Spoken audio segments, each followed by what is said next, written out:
오늘도 우리 가운데 임재하신 주님을 찬양합니다.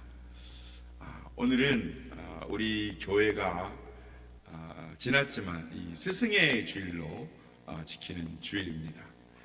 다음 세대를 위하여 사명감을 가지고 또 수고하시는 교회 학교의 모든 선생님들께 깊은 감사의 인사를 드리고 격려를 드립니다.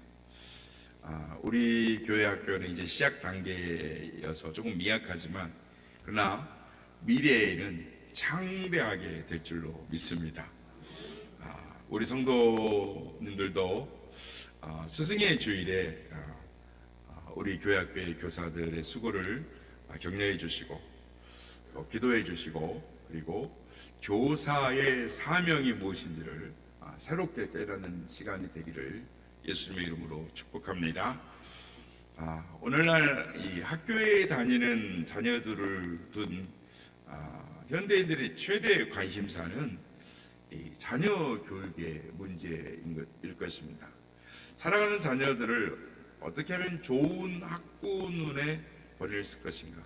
어떻게 하면 좋은 환경에서 이 아이들을 가르칠 것인가? 하나라도 남에게 떨어지지 않도록 내 형편에서 최선을 다해서 가르칠 것입니다. 그래서 필요하다면 이사를 가고, 지금도 그러는 분들이 있습니다만 한참 자녀들의 장래를 위해서 외국으로 이민까지 가시는 분들이 계셨죠. 지금도 그런 분들이 있는 걸로 알고 있습니다. 그러니까 자녀들의 교육을 위해서라면 못할 것이 없는 것이 우리 한국의 부모님들이시죠.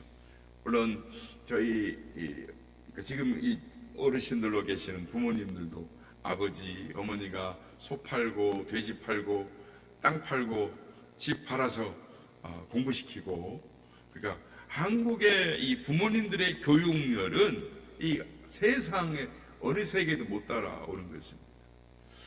그리고 우리나라가 이렇게 발전한 것은 이런 부모님들의 교육열이기도 하지만 무엇보다도 가르치는 일을 사명으로 여기시고 이름도 없이 빚도 없이 박봉으로 시달리면서도 이 교사라는 긍지 자부심 하나로 그 교단을 떠나지 아니고 지켜주신 이 선생님들의 수고가 있었기 때문에 우리나라가 이 자리에 여기까지 와 있는 줄로 믿습니다.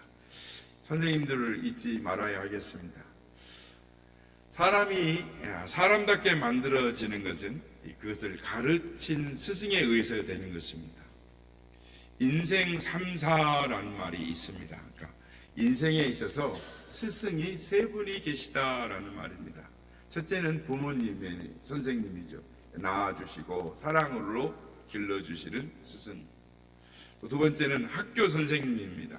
지식과 기술과 인격으로 길러주시고 가르쳐 주시는 선생님. 세 번째가 교회 학교 교회의 선생님입니다. 영혼을 구원의 길로 인도하시고 맑고 바르게 살게 하는 이 신앙의 지도자. 그러니까 교회에 보면 목사님, 전도사님, 또 선생님, 교사, 또 내가 이렇게 신앙생활 시작했을 때 멘토로 나를 가르쳐준, 신앙을 입문해준 이런 분들, 이를 인생 3사다라고 할 수 있습니다. 노벨상의 22%, 또 세계 재벌의 200대 재벌의 15%, 또 미국 변호사의 30%, 법대 교수의 50%, 또 의사의 50%가 그리고 또 언론, 정치, 예술, 과학 분야에 두각을 나타내는 민족이 유대인이라는 건 지난 시간에도 말씀을 드린 적이 있습니다. 그렇다면 어떻게 이 소수의 민족인 이 유대인이 이렇게 두각을 나타낼 수 있는가? 그 대답은 그들의 교육에 있습니다. 부모님의 신앙교육, 선생님의 전문적인 교육, 그리고 랍비의 신앙교육에 있습니다. 유대인들은 교육을 소중하게 여기고 또 교육의 주체인 이 부모님, 그리고 이 랍비 선생님을 굉장히 존경하는 민족입니다. 그러니까 특히 유대인들은 신앙교육을 하는 랍비들을 존경하는데, 이 랍비란 말 자체가 예, 나의 크신 분이라는 뜻입니다. 나에게 크신 분, 또 내 주인이란 뜻이죠. 이런, 그러니까 랍비라고 딱 지칭할 때, 랍비어 할 때는 내 인생의 가장 중요한 분 할 때 랍비라는 칭호를 쓰는 것입니다. 그래서 이들은 책과 이 가르침을 소중히 여긴 민족입니다. 그러니까 길을 가다가 넘어져서 책과 옷이 더럽혀지면 먼저 일어나서 옷을 털지 말고 책을 먼저 털어라, 이렇게 가르칩니다. 가정이 어려워져서 집에 있는 물건을 팔아 생계를 유지를 해야 될 때 금은 보석을 팔고 땅을 팔고, 그리고 마지막까지 팔아서는 안 되는 것이 책이다라고 가르칩니다. 유대인들은 선생님을 존경합니다. 그러니까 가르치는 사람이 존경받는 사회, 가르치는 사람을 존경하는 정신을 가진 민족, 그러한 민족이 우수한 민족이고 세계를 지배하는 민족이 된다라는 것을 증명하는 민족이 유대 민족이라 할 것입니다. 옛날에 우리나라도 선생님을 존경하는 문화가 있었어요. 우리나라가 이 자리까지 온 것, 선생님과 동행하게 되면 선생님 뒤로 석자 물러서서 걸어라. 이게 무슨 말이냐면 스승의 그림자도 밟지 않는 것이 제자의 도리다라고 가르쳤습니다. 그 외 여러 말들이 있죠. 군사별체라든지 스승의 벼는 개도 안 먹는다, 이런 이야기도 있죠. 그런데 신문 기사를 보면 항상 우리 마음을 아프게 하는 통계들이 나옵니다. 선생님들의 위상에 위기감을 느끼는 기사들. 생활지도부 교사 426명의 선생님들 중에 학생들로부터 신체적 폭행을 당했다라는 3.8%의 선생님들이 그런 말씀을 하시고, 욕설과 폭언을 들었다 26%, 114명, 폭행하겠다고 가만 안 두겠다 선생님을 위협하는 아이들이 선생님이 40%, 즉 189명이 그런 위협을 받았고, 또 학교 홈페이지에 인신공격적인 글을 써서 올려서 피해를 보는 교사가 43%, 187명, 그러니까 거의 절반에 가까운 숫자라고 볼 수 있습니다. 이 밖에 학교 건물 벽에 이렇게 선생님들 욕설과 험담이 적혀져 있답니다. 그러니까 이게 얼마나 우리나라의 이 선생님을 존경하는 마음이 사라져 버렸는가. 학교에서 학생들이 선생님에 대해서 스스럼 없이 그냥 담탱이, 꼰대, 뭔 선생 이렇게 말을 함부로 하는, 그러니까 이렇게 말하는 아이들이 선생님에 대해 감사를 할 것이다 라는 것은 기대할 수 없는 것이죠.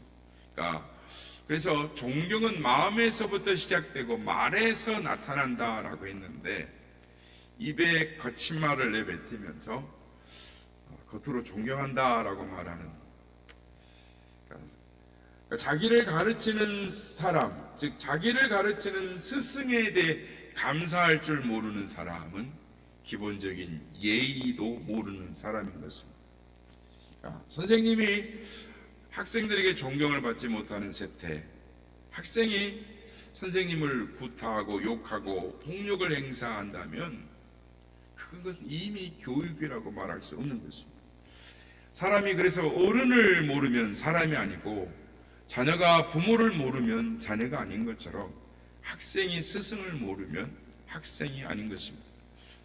한 개인과 가정뿐만 아니라 한 교회와 한 나라의 미래를 좌우하는 것, 그게 바로 교육인 것입니다. 그러므로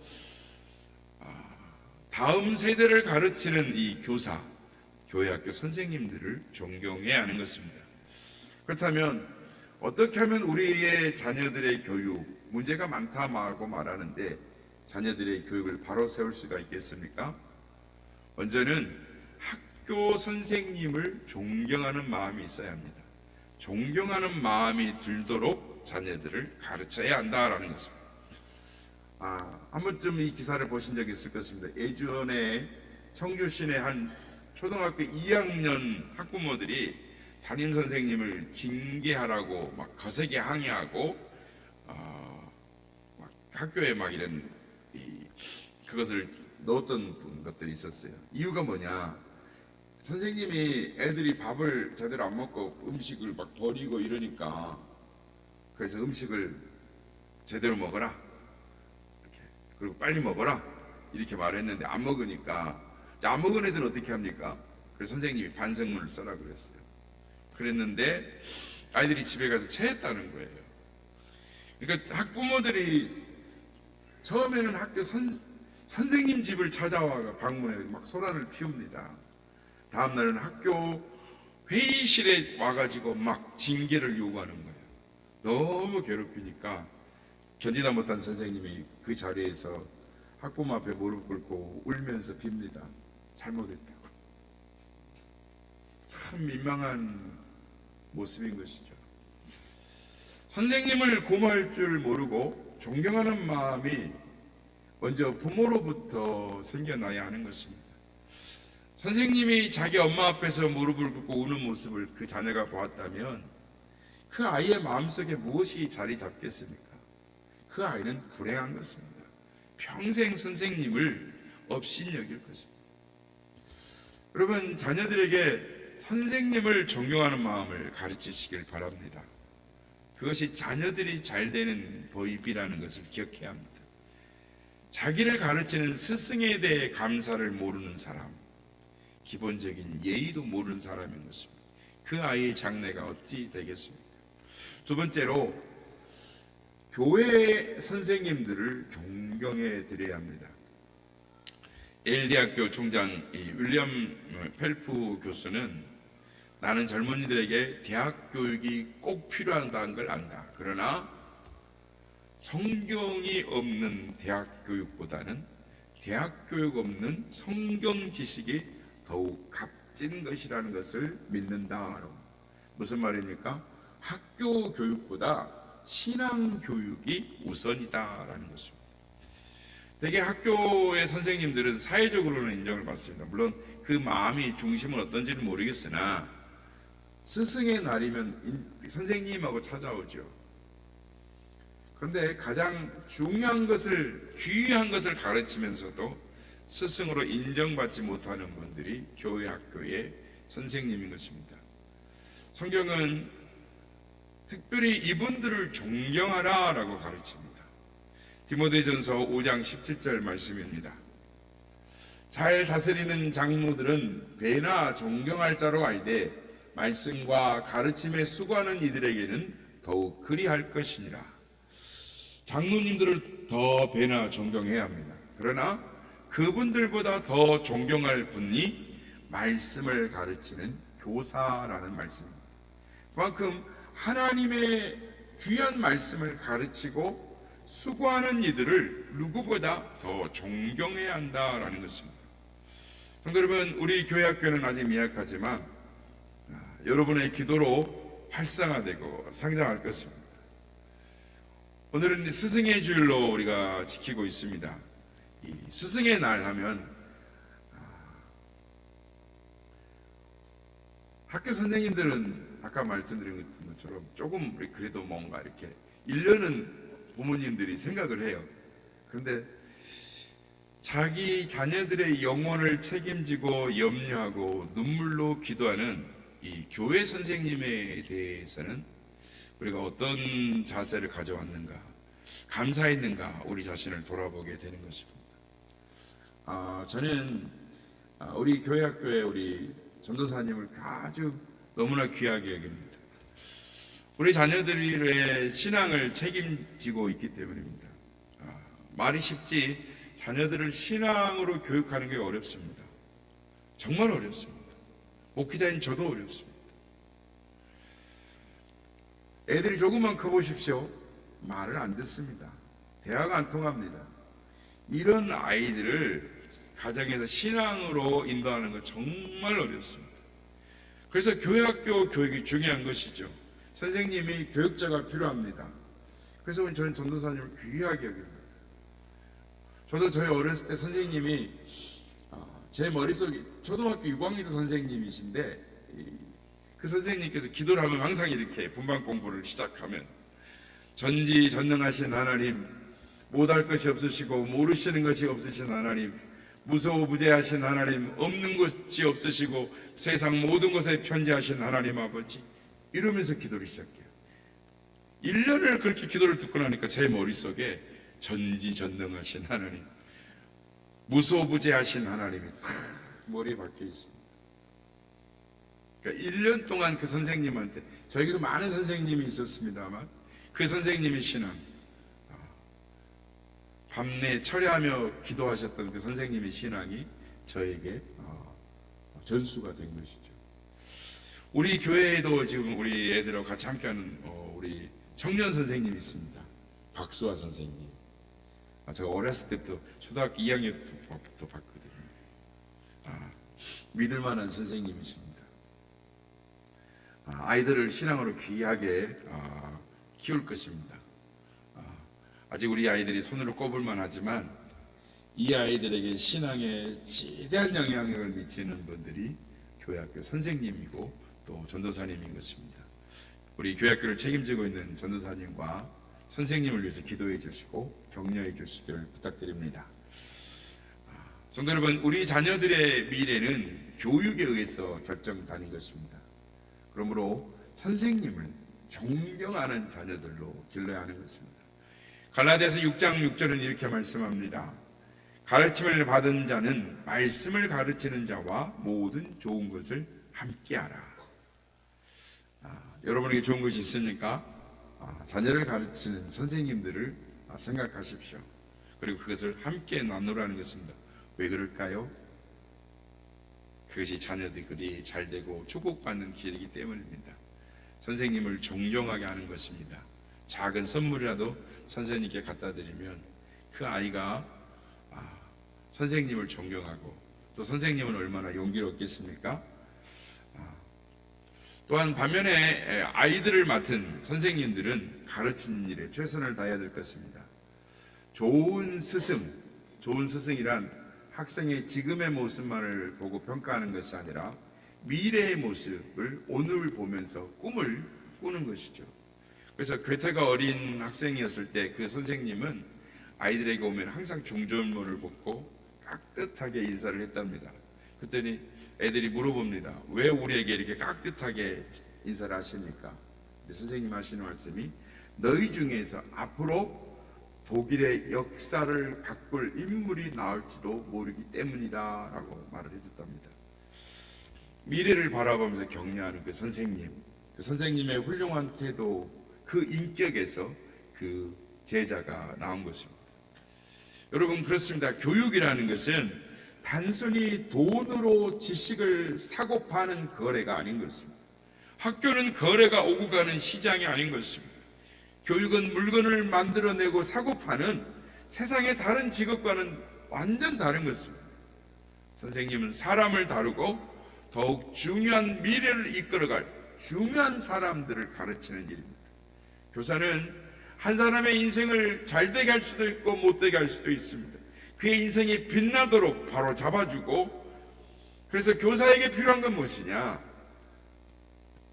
자기 자리에 대한 뚜렷한 사명감인 것입니다. 그렇습니다. 교회학교 선생님들이나 일선 크리스천 교사들에게 가장 필요한 것, 그것은 사명감인 것입니다. 언더우드 선교사의 손자인 이 원일환 박사에게 기자가 물었습니다.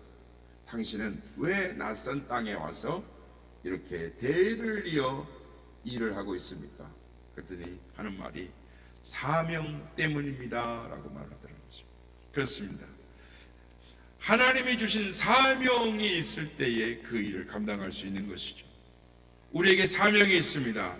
우리에게 모든 성도들이 우리 자녀들에게 있어서 교사인 것입니다. 우리 자녀들이 교회에 와서 만나고 듣고 보고 접하는 모든 어른들이 그들에게는 교사인 것입니다. 모든 성도님들이 선생님인 것이죠. 그러므로 우리의 자녀들에게 좋은 모습, 신앙의 모범이 되는 모습, 그 모습을 보여주겠다라고 생각하셔서 아이들이 있을 때 사랑해 주시고 칭찬해 주시고 기도해 주시고 격려해 주시는 우리 성도님 되시길 바랍니다. 그런데 우리가 우리 자녀들에게 어떤 모습을 보여줘야 하겠습니까? 그것은 우리 자신을 보여주는 것이 아니라 예수님을 보여줘야 하는 것입니다. 우리들과 교회학교 선생님들이 본받아야 할, 따르는 그 인류의 최고의 스승이신 예수님을 소개하고 보여줘야 하는 것입니다. 오늘 본문의 내용을 보면 예수님이 최후의 만찬을 나누신 뒤에 대야에 물을 떠놓고 허리에 수건을 두르고 제자들의 발을 일일이 씻겨 주십니다. 다 씻고 말씀하시기를 너희가 나를 주라 선생이라고 말하는데 옳도다. 내가 그렇다. 내가 너희의 주와 선생이 되어 이렇게 있으니 너희도 나를 따르라. 그리하면 복이 있으리라 라고 말씀하십니다. 서로 높은 자리를 차지하겠다고 다투는 제자들을 보면서 예수님이 옷을 벗으시고 묵묵히 발을 씻기십니다. 당시의 문화로서는 절대 할 수 없는 일입니다. 종들이나 가장 천한 사람, 가장 말단의 사람이 발을 씻기는 것입니다. 그런데 스승이시고 주 대신 예수님이 발을 씻긴다는 것은 전혀 생각할 수 없는 일이었습니다. 그런데 주님께서 발을 씻기시고 나서 너희도 나의 모습을 본받으라. 그것이 나를 따르는 제자의 모습이다 라고 섬김의 본을 보여주신 것이죠. 여러분, 높아지겠다고 싸우는 곳에 생명의 구원의 역사가 없습니다. 서로 싸우는 모습을 보고 누가 교회에 나오겠습니까? 누가 예수를 믿겠습니까? 나를 낮추고 겸손히 섬기는 모습 속에 감동이 있고 전도가 이루어지는 것입니다. 지난주가 하는데 전도를 하는데 그 이야기를 하는 거예요. 내가 광화문에 나갔는데 젊은 애들이 모였는데 아니더라는 거예요. 너무 실망스럽더라는 거예요. 그래서 교회 안 다닌다는 거예요. 우리 건물 아래층에 사시는 분이. 그러나 여러분, 그 반대의 모습도 있습니다. 서울 사회복지협의회, 그러니까 서울시 사회복지협의회에서 하나 조사를 했는데 각 시설과 각 기관에서 봉사하고 있는 자원봉사자의 258명을 조사한 결과 종교 분포를 보았더니 제일 자원봉사에 많이 참여한 종교가 기독교가 44.1%, 무종교가 29%, 그 다음에 천주교 15.2%로 나와 있습니다. 그러니까 지금도 기독교가 봉사에 참 많이 참여하고 있는 것이죠. 이거는 기독교 입장에서 자료를 조사한 것이 아니고 정부 기관에서 조사한 것으로, 어떻게 보면 예수님을 본받아서 살려가는 사람들이 그래도 우리 주위에 많이 있다라는 것입니다. 세상은 돈 벌고 출세하고 성공해서 남들 위에 높이 올라가서 다스리는 사람이 되라고 말을 하지만 그것이 목표이지만, 그러나 기독교인들은 높은 자리에 올라가도 더 겸손하고 남을 섬겨주고 사랑하는 봉사의 삶을 가르칩니다. 그렇게 될 때 세상이 아름답고 살만한 세상이 되는 것입니다. 요즘 우리 사회에 감동과 존경을 주는 김장하 선생님, 그런 분이 대표적인 분이죠. 그분을 찾으면 어른 김장하라고 나옵니다. 그래서 대통령 후보자들도 그분 앞에 가서 머리를 숙이는 것이죠. 사랑하는 성도 여러분, 우리 한국교회 성도들이 또 교사들이 이런 본을 보일 때 우리의 자녀들이 자랑스러워할 것입니다. 예수님을 만난 사람들은 저렇게 사는 거구나. 내가 살아가야 할 삶이 저거구나. 본받게 될 것입니다. 감동을 받고 앞서간 신앙의 선배들을 따라서 당당하고도 생명을 거는 신앙생활을 하게 될 것입니다. 폴란드의 조그만 마을에 있던 실화인데요, 제2차 세계대전이 일어난 뒤라 마을 사람들이 하루하루를 불안감에 살았습니다. 그러던 어느 날 드디어 독일군이 그 마을에 나타났습니다. 독일군은 학교로 와가지고 가슴에 별을 달고 드문드문 앉아있는 유태인 어린이들을 끌어냈습니다. 히틀러의 지시에 의해 모두 가스실로 잡아가 죽이기 위해서 온 것입니다. 유대인 아이들이 너무 무서워서 새파랗게 질린 얼굴로 선생님에게 매달립니다. 그 담임인 코르자크 선생님, 그 아이들이 막 뒤로 와서 막 선생님 무서워가지고 선생님 뒤로 숨는데 감추 막 이렇게, 그래서 선생님이 이 죄도 없는 아이들을 왜 잡아가냐고 항의를 했지만 독일 군인들이 다 잡아서 트럭에 각 교실마다 유대인 아이들을 색출을 해서 트럭에 싣습니다. 아이들을 트럭을 싣을 때 아이들이 선생님께 더 매달립니다. 선생님이 아이들에게 말합니다. 얘들아, 무서워할 거 없다. 하나님께 기도드리면 마음이 편안해질 거야. 드디어 그 반 아이들도 트럭에 태우게 되었습니다. 그런데 선생님이 그 트럭에 아이들과 함께 탑니다. 독일군이 당신을 내리시오. 이 트럭은 유대인들만 태우는 트럭이요. 그때 선생님 하시는 말씀이, 어떻게 내가 가르치는 사랑하는 아이들만 죽음의 구렁텅이로 보낼 수 있단 말이오 하면서 수용소로 내려갑니다. 아이들이 두려움에 뜹니다. 선생님, 우리는 어디로 가나요?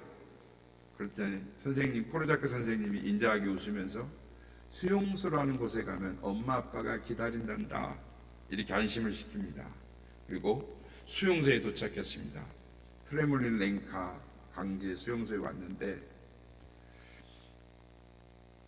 자기의 팔을 안고 치마 자락을 붙잡고 있는 그 선생님 아이들을 데리고 가스실 안으로 먼저 들어갑니다. 유대인이 아니면서도 사랑하는 제자들의 두려움을 조금이라도 덜어주기 위해서 함께 목숨을 버린 것입니다. 여러분, 선생님이라고 어찌 죽고 싶었겠습니까? 살고 싶었겠죠. 그때 아마 물었을 것입니다. 주님, 어떻게 할까요? 이 아이들을 버려버릴까요? 보낼까요? 아니면 이 아이들을 데리고 어떻게 할까요?